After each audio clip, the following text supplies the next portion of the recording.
Kate Cairns, a very visual demonstration of the need to change the law on cycle safety. How pleased are you to see these lorries and so much interest here in Brussels for this campaign?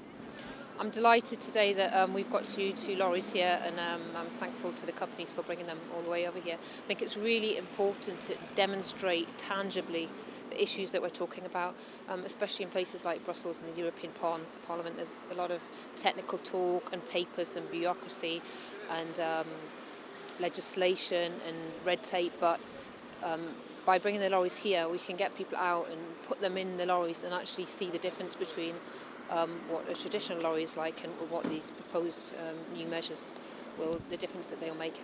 I mean, this is a campaign that you have been following for years now after your sister's death.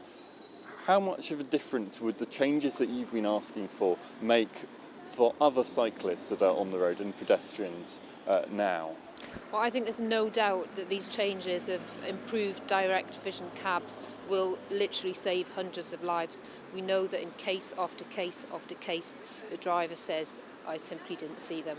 And we've looked at this issue, and we know there are blind spots, blind areas. And in the past, the response has just been to legislate for an extra mirror or improving the field of vision of a particular mirror. But we know that drivers have 6 mirrors to look at. The industry's recognised that mirrors don't necessarily always do the job, so they're now adding cameras. So now drivers have a lot of kit to look at, and it takes up to 6 seconds to look at each mirror and look where they're going.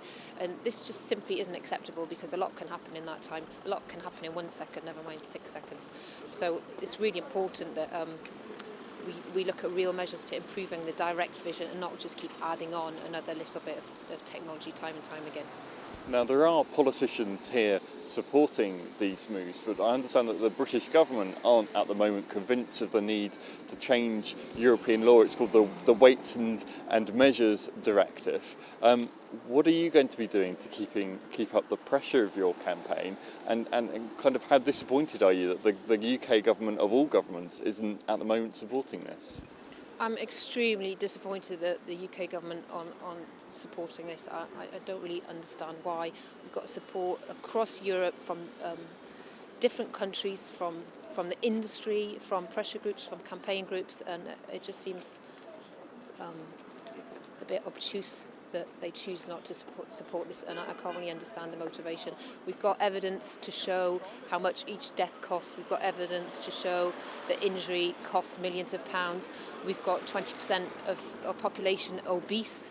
We know that we should be promoting cycling and walking. It just all adds up together. I can't really see. There's so much evidence for this, and we can keep saying that cycling is a safe activity. We can keep saying that, but don't tell me that cycling in London is a safe activity when I don't have my sister. Don't tell that to bereaved parents. And the 60% of the population who have expressed a desire to cycle, they say they don't cycle because they don't feel safe. So we could talk about statistics, but we need to be seen to be doing something, to have a commitment to change the way the situation is at the moment, because at the moment it's just simply not acceptable. You've been out to the European Parliament before. You managed to convince a majority of MEPs to back your See Me, Save Me campaign, and yet in the end, really the European Union as a whole ignored that campaign and didn't change the law. How frustrating was that at the time, and how do you rate your chances this time in getting change?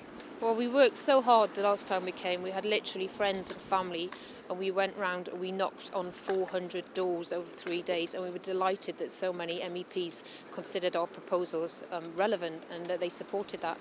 And to get a response from the Commission to say that there wasn't enough evidence to make measures mandatory is quite heartbreaking, really, because it kind of puts the emphasis back on us. So we have to go away and do the research and provide the evidence to show them that actually this is the right thing to do. So it's really encouraging to come here today with all these other people, with the support of TfL and all these other groups, with a massive delegation. So it's not just the poor bereaved families coming on their own. You know, our voices now have been joined, and people eventually understand the importance of this issue and eventually understand that something needs to be done. And not only that, they eventually understand that it's not rocket science. You know, we put a man on the moon 4 decades ago. We've got driverless cars with lasers that can park themselves. We've got the technology, we just need the will to make this happen. Now, just finally, there are two types of lorries being demonstrated here. One is a new modern design, the idea of changing completely the shape and size of lorry cabs. The other one, they've taken a normal lorry that already exists and they've added the bits of kit necessary for sensors and cameras and so forth. Which is it that you would like to see developed? The industry say that they're doing this, these companies are investing, and others would do so only if the law was there to back them up. Say to that. Well, I think it's a staged approach, isn't it? We've got to appreciate hauliers, and I work with construction companies. I worked in the construction sector for 20 years, and now I'm trying to help construction companies from the inside to adopt measures to improve their practices.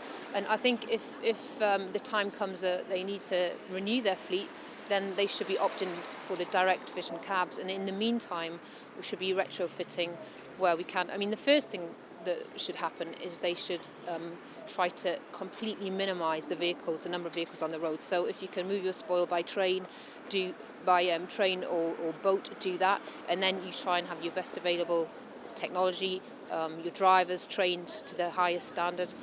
But it's a tricky issue, and let's not forget it's a really, really difficult job for the drivers. So I want to help the drivers. I don't blame the drivers, I blame the whole system, the whole industry, the whole political setup. We've got to help the drivers, and surely no driver's going to say, actually, I don't want that big cockpit cab with direct vision.